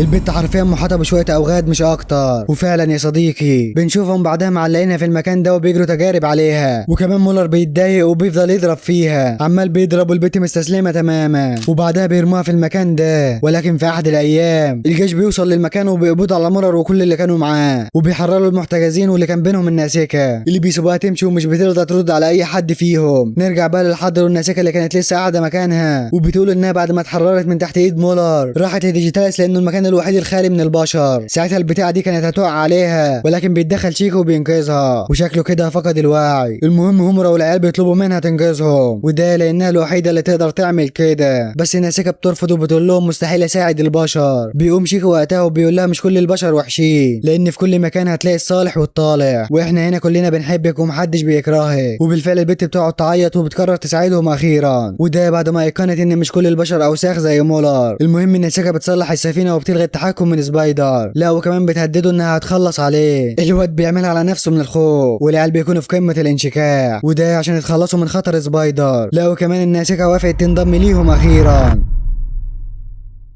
المهم الاوضاع بترجع لمجراها الطبيعي من تاني، وبعدها بنشوف بوني اللي بتعرف شيكو ووايز بحلمها، وهو انها تبقى بشريه. بس وايز بيقول لها من 7 المستحيلات الروبوت يبقى بشري، ولكن شيكي بيشجعها وبيقول لها مفيش مستحيل. وساعتها بيدرك وايز ان الاسطوره بتقول اللي هيوصل للام يقدر يتمنى اي حاجه، فبيقول ممكن ليه لا. بينتقل بينا المشهد للبت اللي انتحلت شخصيه هومورا واسمها هوشينو. كانت بتتكلم وقتها مع المساعد بتاعها واللي اسمه جيس، اللي بيعرفها ان الاوضاع استقرت عند شيكو والباقي، وكمان حاليا قدرنا نحدد موقع داركين. المهم وبعد ما جيس بيقفل مع شينو بتدخل فجأة إلسي للمكان. وايوه يا صديقي، جيس ده جاسوس تابع للجيش، وطبعا إلسي ما تعرفش حاجة شكل كده. وعلى صعيد آخر بنشوف سبايدر وهو متجه لداركين، بس البت دي واللي اسمها ماريا بتوقفه، ولكن سبايدر بيدخل غصب عنها، وساعتها بيلاقي داركين بيعذب الشخص ده، وده لأنه ما سددش الفلوس اللي عليه. المهم بعدها سبايدر بيقعد مع داركين وبيعرفها كل اللي حصل، وبيطلب من داركين يخلص على صحابنا كلهم. بس داركين بيأمر الحارس ده يضربه بطلقة، وبيقول شكل كده معانا ميعاد مع ادني الزيرو. بنروح ساعتها للفريق بتاعنا وبتقول لهم سانهم بقوا 3 من اصل 4، ولسه باقي الروبوت الرابع فالكيري. بيقعدوا يفكروا مع بعض هيدوروا عليها فين وازاي، بس بتقول لهم افري وقتها ازاي رئيس النقابه اتخطف مع البت وفي نفس الوقت محدش شافه. لا وكمان هو اللي ارسلني في مهمه لغليست وتم سجني هناك، وبيكونوا شاكين ان رئيس النقابه واللي اسمه نوا انه ليه ايد في عالم الجريمه. المهم ان ناسيكا بتقول لهم هدفنا نلاقي فالكيري، وعشان كده انا عندي فكره، وبتقول لهم على مكان عرافه في كوكب ملديان، والعرافه دي هتقول لهم على مكان فالكيري. المهم وفي الاثناء دي على كوكب غاردن بنشوف داركين وهو بيسال الرئيس نو عن ادني الزيرو، فبيقول له نو هديك المعلومات ولكن بمقابل. نرجع بقى لشيكي والفريق اللي قربوا على كوكب ملديان كوكب الزمن، وده لان الزمن متوقف في الكوكب ده. المهم صحابنا بينزلوا على الكوكب فعلا وبيلاحظوا حجمه الصغير بس، وبعدها بيتجهوا للمبنى دوت، وهناك بيلاقوا اللافته دي واللي بتقول لازم يدخلوا حفاة الاقدام. العيال بيدخلوا فعلا وبيلاقوا العرافه واللي هي البنت دي اللي بترحب بيهم، بتعرفهم انها عارفه كل حاجه في المجره، وكمان بتقول لهم انا عارفه سبب مجيئكم من البدايه. فساعتها هومر بتسالها عن مكان فالكيري، والعرافه واللي اسمها شياومي بتقول لها انا عارفه هي فين دلوقتي، ولكن انا ما بديش المعلومات كده بالساهل، لا لازم يكون في مقابل. وبالفعل البنت بتقعد تفكر شويه وبتقول لهم خلاص لقيتها، وفجاه بتنقلهم للحلبه دي بتقول لهم اهلا بكم في حلبه قتال ملديان. العيال طبعا مش فاهمين اي حاجه، والبنت شياومي حرفيا بتتجنن، بتقول لهم انا عارفه كل حاجه بتحصل في اي مكان وزمان، الماضي والحاضر والمستقبل، وعشان كده عملت حد واحد لقدراتي وهو اني ما بعرفش نتائج القتالات ومين اللي هيفوز. المهم صحابنا بيوافقوا فعلا وشيك اللي بيتطوع للقتال، وده عشان يجيبوا المعلومات من شياومي. وساعتها بيظهر المنافس اللي هيقاتل شيكي واللي كان المحارب الفولاذي ده، بس وهوبا شيكي مش بيستنى وبيديله ضربه فتاكه، حرفيا المحارب بياخد الضربه وما بيقومش من تاني. وبنعرف وقتها من شياومي انها هتكون 4 نزالات، والمواجهات هتكون فرديه، بمعنى ان اي حد هيتدخل فهيخسره تلقائي، زائد ان القتل ممنوع منعا باتا. وبالفعل النزال اللي بعده بيكون لريبيكا اللي بيظهر لها الواد الانيميا ده عشان يقتلها، وبيبدا النزال فعلا، وريبيكا بتهجم على الواد بالسلاح بتاعها، ولكن الواد بيفعل الدرع ده وبيحمي نفسه. هنا ريبيكا بتنفجر من الغضب بعد ما الواد بيستهزأ بيها، وهي رجل واحده بتخلص عليه وبتكسب النزال. النزال اللي بعده بقى كان من نصيب وايز واللي هيواجه الارنب ده. الارنب بيقعد يلف في الحلبه باقصى سرعته، وعشان كده بيقرر وايز يستخدم بوني كسلاح وبيخليها تعمل قوتها المغناطيسيه، وبسبب كده الارنب بيقع على الارض، ووايز طبعا مش بيسمع عليه. المهم بعدها بيبدا اخر نزال واللي هتقاتل فيه هومورا، وتعرفوا المنافس مين؟ ايوه شيومي بتعمل لها نسخه من معلمتها فالكير عشان تواجهها،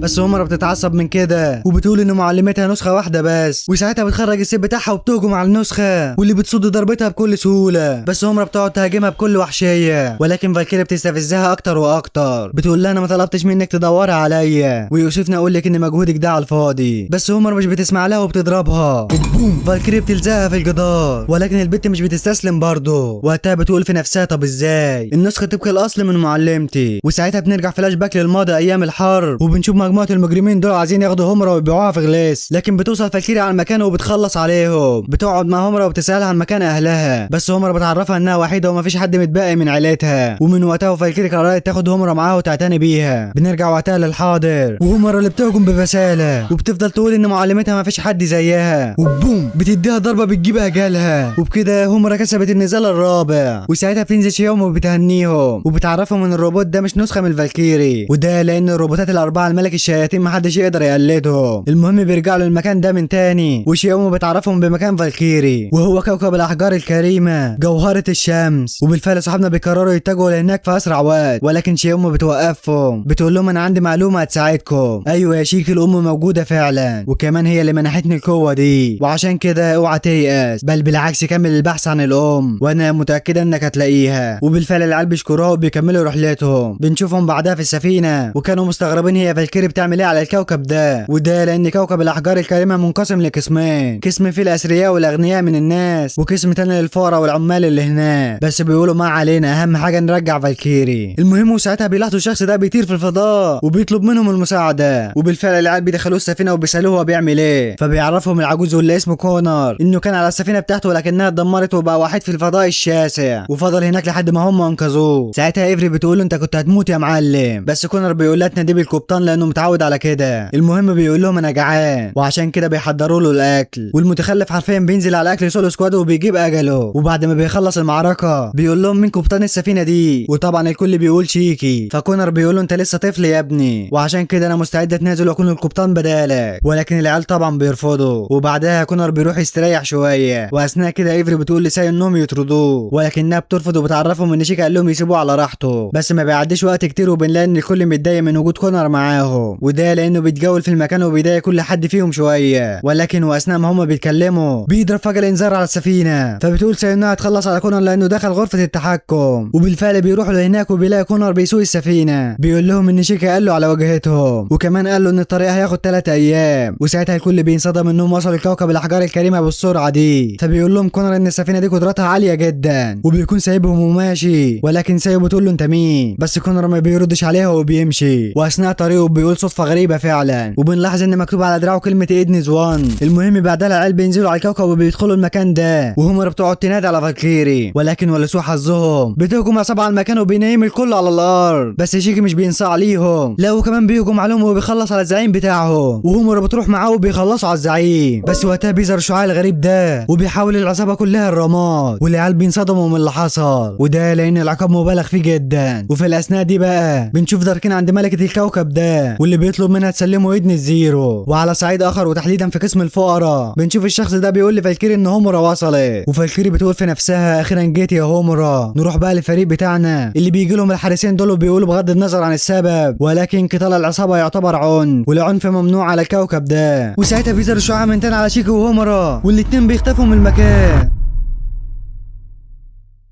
والعيال طبعا مش فاهمين اي حاجه، والبنت الشيومه حرفيا بتتجنن. وبعدها بيظهروا في الكهف ده وبيلاحظوا قيود على رقبتهم مكتوب فيها 100,000، وفجاه بيظهر الحشرات دي، وعشان شيكي بيخاف منها بيفقد الوعي، ولكن هومرا بتخلص عليهم والرقم اللي على رقبتها بيقل. ساعتها بيدخل الثلاثه دول وبيخلصوا على كل الحشرات، وبياخدوا شيكي وهومرا وبيمشوا، وبيتضح انهم في قسم الفقراء، وكمان لازم يجمعوا 100,000 حجر عشان يرجعوا من تاني. بس وقتها واثناء ما بيتكلموا بيلاقوا الشخص دوت بيعذب في الراجل ده، وعشان كده بيروح شيكي وهومرا وبيوقفوه. بيقول له شيكي ان الراجل فقد الوعي، ولكن الشخص ده واللي اسمه غارود بيتعصب وبيفضل يضرب فيهم، ولكن شيكي ما بيرضاش يهاجم عشان الحراس ما يأذوش باقي الناس. المهم وبعدها غارود بياخد هومرا وبيمشي، وهومرا بتقول لشيكي ما يقلقش عليها، والواد حرفيا متكتف ومش عارف يعمل ايه، ولكن بيوعد نفسه انه هيرجع هومرا مهما كلف الثمن. نروح بقى للسفينه، وايفري بتحاول تتواصل مع ريبيكا ولكنها بتفشل، وبتعرفها ساي ان في جهاز تشويش تحت بيمنع التواصل. بنرجع بقى لريبيكا اللي بتقابل لابيليا هناك، وبتعرفها لابيليا انها شافت كل اللي حصل، وكمان تعرف الطريق اللي هتوديها لشيكي والبت التانية. هتعرفها الطريق ولكن بمقابل، وهو ان ريبيكا تعمل معاها فيديو، وكمان بتجيب لها الشخص المشهور ده واللي اسمه نينو. المهم بالفعل البت بتوافق، ولكن لابيليا بتهينها بالمعنى الحرفي، وكمان بعد ما بيخلصوا مش بترضى تقول لها على طريق شيكي وهومرا، بس الواد بيقول لها انه عارف الطريق وهيروح قبلها لهناك، وده عشان يتاكد بنفسه انهم موجودين ولا لا. نروح بقى لهومرا اللي كانت محبوسه في المكان ده، وغاروت عمال يستهزأ بيها، وبعدها بيطلع الكرباج بتاعه عشان يضربها، بس فجاه الباب بيتدمر وبيوصل شيكي على على المكان، وهومرا ساعتها بتفرح. لكن غارود بيقول له انت نسيت ولا ايه؟ لو لمستني الحراس مش هيسيبوا حد فيكو. بس شيكي بيقول له ولا يهمني، كل اللي عايزك تعرفه انك هتموت دلوقتي. وهوبا غارود بيطلع الكرباج بتاعه وبيضرب شيكي، بس الواد بيتفاداها بسرعه. الواد عمال يهجم عليه وشيكي بيتفادى مش اكتر. بيفعل اليسير بتاعه بيقول له تعالى لي يا روح ماما. بوم، الواد بيديله ضربه بتفنشه مكانه، وكمان بيمسكوا من هدومه وبيلزقوا في السقف. بعدها بيروح يفك هومرا من مكانها، والبت بتقول انها عايزه تسال غاروت عن فالكيري. لكن فجاه الواد بيتكلم عفارم عليكي، هو في حد ينسى فالكيري؟ بينتقل بينا المشهد وقتها لريبيكا والاتنين اللي معاها اللي كانوا مع الواد نينو اللي واخدهم لمكان شيكي. بتساله بني ساعتها هو عارف الطريق ازاي، فبيقول لها دي قصه طويله. بيقول لهم في الحقيقه انا شغال مع كورناي، وكورناي دي يا صديقي هي حاكمه الكوكب ده واللي شفنا داركين معاها قبل كده. المهم الواد بيقول لهم انه شغال مع كورناي، وعرف كمان انها بتدور على سفينه اسمها ايدن الزيرو، وعشان كده تم امره بالقبض على ريبيكا واللي معاها. ساعتها ريبيكا والعيال بيتصدموا، بس نينو بيكمل وبيقول لهم ما تقلقوش انا حبيتكم بصراحه، وعشان كده هعتبر نفسي ما شفتكمش. وبالفعل الواد بيعرفهم الطريق وبيقول لهم الحقوا اصحابكم وهربوا من هنا في اسرع وقت، وبيسيبهم ويمشي. المهم العيال بيدخلوا منطقه العمال وبيتبعوا الطائر الغريب دوت لحد ما بيدلهم على الشخص ده، وبنعرف انه اسمه بول وهو كمان تلميذ السيده فالكيري. بيخرج ساعتها المكعب ده وبيعرفهم انه عايز يوصل لهومرا، وده لان المكعب ده موجود في الحقيقه كلها وسبب ترك فالكيري لهومرا ومجيئها للكوكب ده. المهم في الاثناء دي غارود بيعرفهم ان فالكيري موجوده فعلا، ولكن مش هيقول لهم على مكانها. وفجاه ابن الغداره بينقلهم على مكان تاني، وبيتضح وقتها انه ارسلهم لمكان خطير جدا محدش راجع منه على قيد الحياه قبل كده. المهم وقتها بيدخل الشخص دوت وبيبلغ غارود ان كورناي استدعته حالا، لكن غارود بيكون متعصب وبيقول ان مزاجه سيء. وعلى الناحيه التانيه بقى عند شيكي وهومرا بيلاقوا الوحش ده قدامهم واللي كان شكله خطير جدا، بس زي ما انتوا عارفين شيكي ما بيستناش وبيفعل اليسير بتاعه، وكمان البت بتخرج سيفها والاتنين بيهجموا على الوحش. ولكن الصدمه ان الوحش مش بيتاثر بحاجه، والعيال اول ما بيشوفوا قوته بيتخبوا بسرعه. هنا بيفكروا هيتصرفوا ازاي في المشكله دي، بس وفجاه بيسمعوا صوت الحشرات ديت، وزي ما انتوا عارفين شيكي بيفقد الوعي من الخوف. ولكن تفتكر ان دي النهايه؟ ده عندها ريبيكا بتوصل على المكان وبتخلص على اغلب الحشرات. بتسالهم هومرا بعدها هم عرفوا مكانهم ازاي، فبتقول ريبيكا ان الطائر بتاع بول هو اللي دلهم، ولسه البت هتسالها مين بول ده، بس الوحش بيرجع من تاني وعشان كده بيقرروا يقتلوه. بتقول لهم بون ان نقطه ضعف الوحش هي مقدمه ظهره، وعشان كده هومرا بترمي ريبيكا ناحيته بس بتكون هتقع، ولكن بيوصل شيكي وبيساعدها هو كمان، والاتنين بتعاونهم بينجحوا يوقعوا الوحش. وساعتها هومرا بتستخدم اقوى هجوم عندها وبتخلص عليه، وبالفعل بعدها العداد بيتصفر عندها وعند شيكي. ولكن فجأة بيرجع ل 100,000 من تاني، فبيعرفهم بول ان كورناي ما كانتش هتخرجهم اصلا، وده لان اي حد بيجي هنا ما بيخرجش من تاني. وساعتها بول بيطلع المكعب وبيديه لهومرا، بيقول لها كل اللي عايزه تعرفيه عن معلمتك هتلاقيه موجود هنا. المهم بنروح لكورناي اللي بتبلغ عدها بخطه شنيعه بتقول انهم لقوا مكان جديد للموارد، وعشان كده قررت تستخدم السلاح وتمحي منطقه العمل والفقراء عن بكره ابيهم.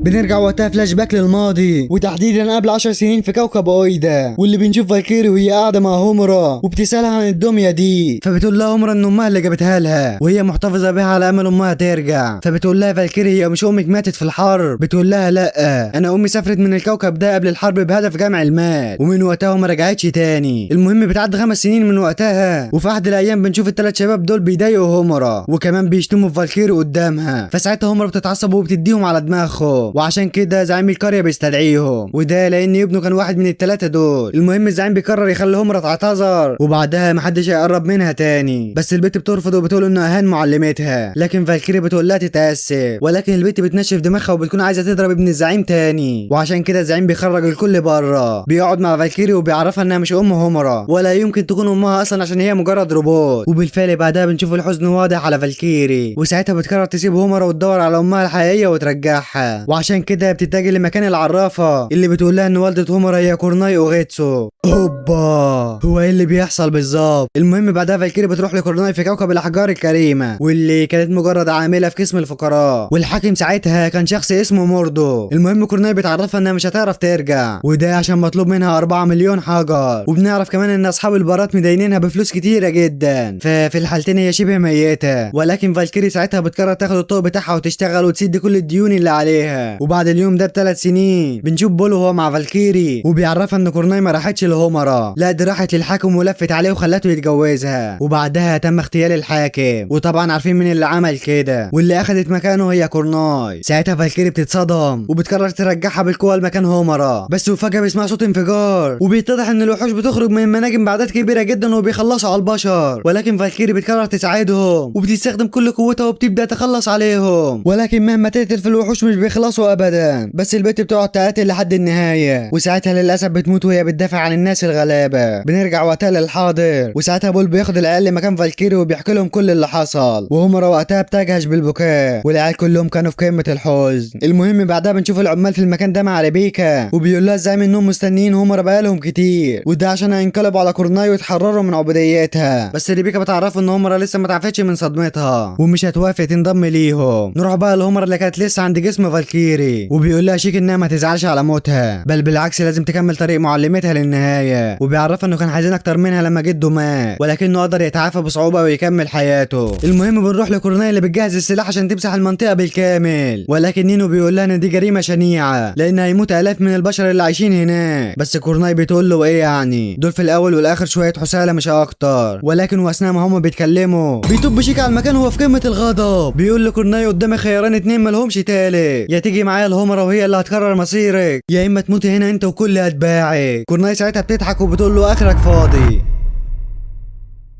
بعدها بتقول لمساعدينها يكملوا الخطه وهي هتهتم بالواد ده. وفعلا وقتها الحراس كلهم بيحضروا وبيحاوطوا الواد من كل اتجاه، بس لو فاكر ان شيكا هيستسلم تبقى غلطان. الواد بيفعل اليسير بكل قوته وبيخلص على الحراس كلهم، وبعدها بيجري على كورناي بس وقبل ما يلمسها بيجي الحارس ده وبوم بيضربه، ولكن شيكي بيديله واحده بتلزقه في الجدار. بيروح لكورناي عشان يضربها بس البت بتصد هجومه بكل سهوله، بتقول له انت ضعيف جدا بل وحتى ما تستحقش قتالي. بنروح وقتها للمقاومه اللي بيعرفوا ان شيكي راح يواجه كورناي لوحده، وعشان كده بيقرروا يروحوا يساعدوه. وكمان ريبيكا بتروح لهومرا وبتحاول تقنعها تساعد شيكي، بس البت رفضت تزحزح من امام فالكيري. بنروح وقتها لداركين اللي بيقدر يخترق السلاح بتاع كورناي، حرفيا بقى متحكم تحكم كامل فيه. وكورناي وقتها ما كانتش مصدقه، بيقول داركين انه خلاص لقى ايدن الزيرو اخيرا واللي كانت على بعد 7000 متر بس من مكانهم. هنا ماريا بتساله هيسرقوها ازاي، فبيقول لها اكيد بالقتال، هنخلص على كل اللي فيها وناخدها. نروح بقى لكورناي اللي بتفهم لعبه داركين، فبتقرر تخلص عليه بعد ما تنهي على منطقه العمال. وهنا بتؤمر المساعد دوت يشغل الروبوت بتاعها، وكمان بتؤمر بقى اتباعها يخلصوا على اي حد في منطقه العمال. وبالفعل بيتجهوا لهناك، وساعتها كورناي بتجهز الروبوت بتاعها اللي حرفيا جريندايزر زمانه، وكل ده قدام عيون شيكي اللي مش مصدق حجم الروبوت. المهم كورناي بتفعل الروبوت وبتهجم على شيكي اللي ما كانش عارف يتصرف ازاي، والبت عماله تدمر في المدينه ومش فارق لها اي حاجه. في الاثناء دي بقى عند العمال بنشوف ان الحراس هجموا عليهم، ولكن العمال بيتصدوا بكل قوتهم، وريبيكا بتساعدهم هي كمان. بس فجاه بيطب عليهم واحد من اقوى اتباع كورناي وبيكون خلاص هيضرب ريبيكا، ولكن بيوصل وايز فجاه وبيديله ضربه بتبعده من المكان. وفي نفس الوقت بطلنا كان طالع عينه، الواد ما كانش قادر على بنت الهرمه دي. هنا بيبدا قتال وايز والشخص ده، والقتال نار يا حبيبي نار. وبنعرف كمان ان بدله وايز الجديده من صنع الناسيكا، بس ما علينا. وايز بيستخدم كل قوه البدله، وساعتها بوم ضربه فتاكه بيخلص بيها القتال. المهم نرجع لشيك اللي كان في اعداد الموتى، ولكنه بيدمر الارض من تحته وبيقع هو والبيت في منطقه العمال. وبسبب كده كورناي بتتعصب جامد وبتقسم انها تقتل شيكي، بس ساعتها شيكي بيجمع قوته وبيضرب الروبوت بتاعها اللي اخيرا بيتاثر، وبيوعد نفسه انه هياخدها لهومرا مهما حصل. في نفس الوقت ده كان وايز عارف كل اللي بيحصل، وكمان عارف ان فالكيري خلاص ماتت. بس واثناء ما كانوا بيتكلموا بيلاحظ وايز ان حد حبسه في الحمام، واللي عمل كده كان نينو يا جماعه، اللي بيقول لريبيكا تسلم نفسها ومش هيأذيها. بس البت بترفض وبتقول له انت ايه اللي غيرك، فبيقول لها مش عرفتك قبل كده اني شغال مع كورناي، بس ما علينا سلمي نفسك ووعدي مني محدش هيتعرض لك. ولكن البت بتقول له لا، وعشان كده الواد بيقرر يخلص عليها، وصاحبنا عمال يسيح في الحمام. وبالفعل الواد بيفعل قوته وبيضرب البت ضربه مميته، ولكن الصدمه الزمن بيتوقف عندها واليسير الخاص بريبيكا بيتفعل، وساعتها بيتعاد نفس الحدث من تاني بس المره دي ريبيكا بتتفادى الهجوم. وساعتها وايز بيحس باليسير بتاع ريبيكا لاول مره، وفي اللحظه دي ريبيكا بتجمع قوتها وبتدي للواد رجل جابت اجله. وكمان وايز بيقدر يفتح الباب وريبيكا بتوري له قوتها الجديده. وفي نفس الوقت ده كانت الغلبه للعمال اللي بيهزموا اغلب الحراس اللي في المكان، وكمان هومرا بتقدر تكمل بتكمل حياتها وبتروح عشان تساعد صحابها. بس فجأة بتقع على الارض وما كانتش قادرة تحرك جسمها، وبيتضح ان غاروت خدرها من غير ما تاخد بالها. بيقول لها كام انت غبية يا هومورا. بيقرب وقتها من جسم فالكيري وبيقول قد ايه انه كان بيحبها، وبوم بيفصل راسها عن جسمها. وساعتها هومورا بتنفجر من الغضب واللي يصير بيتفاعل في كامل جسمها. وفجأة بتفعل مهارة اودين الخاصة بفالكيري وبتهجم بيها على غاروت. بس ابن الهرمة ولا بيأثر فيه وبيروح يكتف هومورا بالحبال. وهنا غاروت بيدرك ان الهجوم اللي من شوية ما كانش عشان يأذيه، بل عشان يبعد السيف بتاع فالكيري. الواد ما بيلحقش يقوم والسيف بينزل يخلص عليه. وبعدها بيوصل وايز وريبيكا على المكان وبيشوفوا جثة غاروت قدامهم. نروح بقى لشيك اللي لسه بيعاني مع كورناي، ولكن فجأة البت بتعرف ان داركين جاي عليها، وعشان كده بتقرر تخلص على شيك بسرعة وبتضرب عليه صواريخ كتير. الواد بيحاول يتفاداها بكل الطرق، ولكن الصواريخ وراه مش حلاه. وساعتها بتجيله فكرة، بيروح يقف على الروبوت بتاع كورناي وبيخلي الصواريخ تدمره. وكورناي ما كانتش مصدقه ان شيك قدر يهزمها لوحده. عفارم عليك يا شيكي والله.